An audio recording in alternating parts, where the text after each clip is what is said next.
When the guns of World War II fell silent, the men of Easy Company returned home to build new lives, their extraordinary deeds slowly fading into personal memory. Among them was their celebrated commander, Major Dick Winters, who settled into a quiet, unassuming life in Hershey, Pennsylvania. To his neighbors, he was just a humble, hard-working man. But behind that quiet facade lay a story of leadership so profound that it continues to inspire millions. Most people know of Winters' battlefield genius, his unwavering integrity, and the deep respect he commanded. But few know the full story of what happened after his most legendary accomplishment, when the U.S. Army sought to bestow upon him its highest honor. It's a story that reveals more about his character than any medal ever could. This is the story of why Dick Winters, a man whose heroism was beyond question, refused the Medal of Honor. It's a decision that goes to the very heart of his leadership philosophy and cements his legacy not just as a great soldier, but as a truly exceptional man who understood that some honors are too heavy for one person to carry alone. To understand the honor, you must first understand the action that earned it. The date was June 6, 1944, D-Day. In the chaotic aftermath of the paratrooper drop into Normandy, then-Lieutenant Winters found himself in command of a small group of men from Easy Company. Their objective was simple on paper, but nearly impossible in reality: destroy a German artillery battery at a farm called Brecourt Manor. These weren't just any guns. 4 powerful 105mm cannons were raining hellfire down on Utah Beach, tearing apart the American infantry landing there. Thousands of lives were at stake, and the task of silencing those guns fell to Winters and the dozen or so men he could gather. With limited ammunition, no clear intelligence, and facing a heavily entrenched German force of around 50 soldiers, failure was not an option. The situation was desperate. The original company commander was missing, the men were scattered, and the enemy held every advantage. It was a moment that called for more than just bravery. It required a level of tactical brilliance and cold-blooded courage that few possess. What Winters did next would become a textbook example of a successful assault on a fixed position studied at West Point for decades to come. Winters didn't lead a reckless charge. Instead, he orchestrated a symphony of controlled violence. After personally crawling toward the German position to scout it, he formulated a brilliant plan on the spot. He positioned his machine guns to lay down suppressive fire, then led his teams in a coordinated flanking maneuver, attacking the trenches one by one. Throughout the assault, Winters was the central nervous system of the attack. He was constantly in motion, moving from position to position, directing fire, redistributing ammunition, and leading from the front. When one of his men was killed, Winters and his team personally braved enemy fire to recover his body. He was not a commander directing from the rear. He was the first man in the fight. In a few short hours, with just a handful of men, Winters and Easy Company systematically destroyed all 4 German cannons, killed numerous enemy soldiers, captured others, and secured a map detailing every German artillery position in that sector of Normandy. It was an astonishing feat of arms, an action that directly saved countless lives on Utah Beach and demonstrated a level of leadership that bordered on supernatural. Word of the Brecourt Manor assault spread quickly through the command structure of the 101st Airborne. It wasn't just a successful engagement. It was a tactical masterpiece executed under impossible conditions. Winters' commanding officer, Colonel Robert Sink, was so impressed that he immediately initiated the process for the highest possible commendation. The recommendation was for the Medal of Honor. By every metric used by the U.S. Army, Winters' actions on D-Day met the criteria: gallantry and intrepidity at the risk of his life above and beyond the call of duty. He had displayed brilliant leadership, saved American lives, and decisively engaged and defeated a superior enemy force. The paperwork was submitted, and it seemed a foregone conclusion that he would receive the nation's highest award for valor. However, the process for awarding the Medal of Honor is long and arduous. As the recommendation made its way up the chain of command, a policy was in place that stipulated only one Medal of Honor could be awarded per division for the entirety of the Normandy campaign.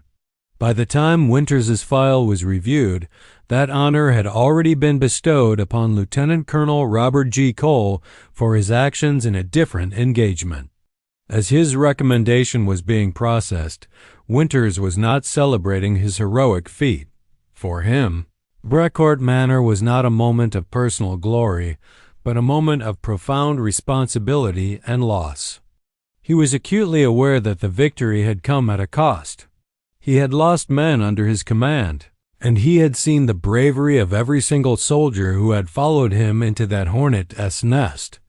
This perspective is crucial to understanding his mindset. True leaders often carry the weight of their command differently than others might expect. For Winters, the success at Brecourt was not his success. It was Easy Company's. He saw the contributions of men like Lieutenant Compton, Sergeant Lipton, and Private Wild Bill Garner not as supporting roles in his story, but as essential parts of a collective victory. In his mind, singling himself out for the highest honor felt like a betrayal of that collective effort. He believed that every man who charged across that open field, who fixed his bayonet, who laid down suppressive fire, was just as heroic as he was. The cold calculus of war meant he was the one giving the orders, but the courage it took to follow them was, in his eyes, just as profound. When it became clear that the Medal of Honor was unlikely due to the one-per-division policy, the Army offered Winters a clear alternative. He would instead be awarded the Distinguished Service Cross, the nation's second-highest award for valor. It was here that Winters was faced with a choice. He could have fought the decision, appealed to his superiors, or publicly expressed his disappointment. He did none of those things. Instead, he performed a quiet act of defiance rooted in his own unwavering principles. When asked about the Medal of Honor later in life, he was clear and consistent. He never wanted it. He explained that if he had been offered the choice between the Medal of Honor for himself or Silver Stars for every man who fought at Brecourt Manor, he would have chosen the latter without hesitation. This wasn't false modesty. It was the core of his belief system. He had simply done his duty as an officer. I was in a position of leadership, he would explain, and I did what was expected of me. To accept an honor that elevated him so far above the men who made the victory possible was, to him, a violation of the very bond that made Easy Company so effective. Dick Winters made a clear distinction between being a leader and being a hero.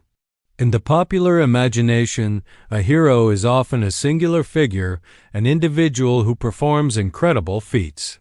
But Winters saw his role differently. A leader's success, in his view, was not measured by his own actions, but by the achievements and survival of his team. His job was to lead, guide, and inspire his men to accomplish the mission together. Accepting the Medal of Honor, an award that so often anoints a single individual, would have fundamentally contradicted this philosophy. It would have framed the Brecourt Manor assault as the story of Dick Winters, when in his heart he knew it was the story of Easy Company. He believed that leadership was about service to one's men, not about accumulating personal accolades. This deeply ingrained humility was the source of his strength. He led by example, never asking his men to do anything he wouldn't do himself. He shared their hardships in the foxholes of Bastogne and celebrated their victories as their own. To be set apart by the nation's ultimate honor would have created a distance between him and his men, a distance he was unwilling to accept. This decision, or rather, this deeply held principle, had a profound effect on his reputation within Easy Company. His men already revered him for his courage, competence, and fairness. But his clear lack of interest in personal glory solidified his legendary status among them. It proved to them that he was exactly who they thought he was, a leader who cared only for his men and the mission. The men of Easy Company were not blind. They knew what he had accomplished at Brecourt Manor and on countless other battlefields. They knew he was worthy of any honor the army could give. But seeing him place the collective achievement of the company above his own personal recognition confirmed their unwavering loyalty. It was proof that he was truly one of them, a band of brothers, not just their commander. This act cemented the unshakable trust his men had in him. They would follow him anywhere not because he was a decorated hero, but because he was a leader who never sought the spotlight. His humility was his greatest asset, creating a bond with his men that was stronger than steel and more valuable than any metal. It is important to clarify that Dick Winters did not refuse all recognition for his actions. He graciously accepted the Distinguished Service Cross, the Army's second highest award for combat valor. This is a critical detail, as it shows he was not rejecting the concept of honor itself, but rather the unique, singular nature of the Medal of Honor. For Winters, accepting the DSC was a fitting tribute. It was an award that recognized extraordinary heroism and leadership without carrying the lone hero narrative that he felt the Medal of Honor did. It acknowledged his incredible bravery and tactical skill at Brecourt Manor, while still allowing him to feel that he was part of the collective effort of his company.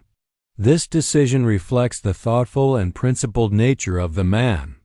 He understood the importance of acknowledging valor, but he did so on his own terms in a way that aligned with his core beliefs about leadership and shared sacrifice. The Distinguished Service Cross became the perfect symbol of his actions, an extraordinary honor for an extraordinary, yet humble, leader. Ultimately, the story of Dick Winters and the Medal of Honor is the key to understanding his entire legacy. He is remembered today not for the medals he wore, but for the leader he was. His influence is measured by the unwavering respect and love of the men he led, many of whom credited him with their survival. His story teaches a timeless lesson about the nature of true honor. His refusal to chase personal glory, his focus on the well-being of his men, and his quiet integrity are the pillars of his legend. He demonstrated that leadership is not about being the best soldier, but about making every soldier around you better. He defined honor not by what you receive, but by what you give to others. In the end, Dick Winters didn't need the Medal of Honor to be immortalized. His legacy was forged in the mud of Normandy, the frozen forests of Bastogne, and in the hearts of the men who followed him through hell and back. By quietly sidestepping the nation's highest award, he achieved something far greater. He became the enduring standard for what a true leader should be.